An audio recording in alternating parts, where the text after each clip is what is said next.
I rise with a heavy heart, given the lack of further amendment to this dreadful international law-busting bill. I note that in the other place, the SNP twice used procedural motions to delay it by 15 minutes each time. I applaud them for that, and I'm not going to take up the same length, but I am going to take a moment to mark this historic occasion. Your Lordship's House has put a lot of work into trying to make this bill comply with international law, with basic moral laws, with the principles of justice and fairness.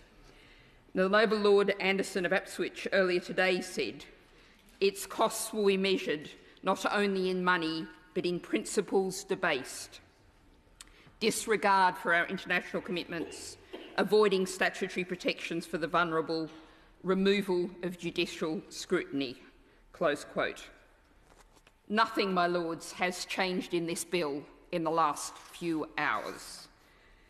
Now, I note that Amnesty International this evening warned airline companies that many members of the public take an extremely negative view of the content of the policy.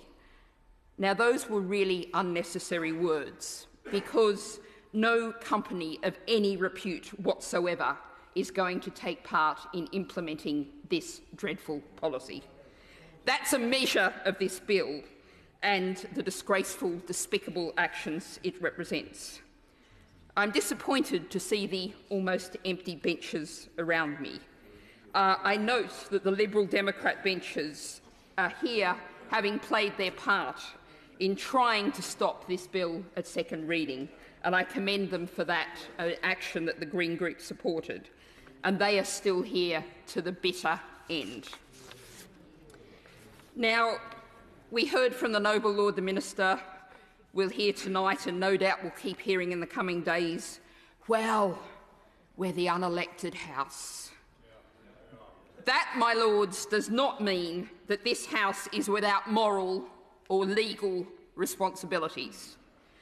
I have asked the House a number of times, if not now, when?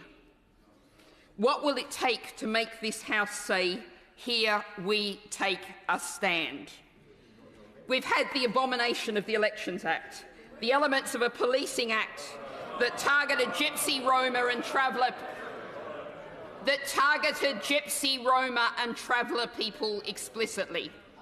We've had multiple indefensible restrictions on the right to protest. Now we are letting through an attack on some of the most vulnerable, desperate people on this planet. What more will we let through?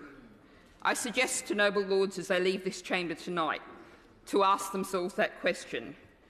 With a desperate, flailing government party bereft of ideas and philosophy without principles, this House will keep being tested.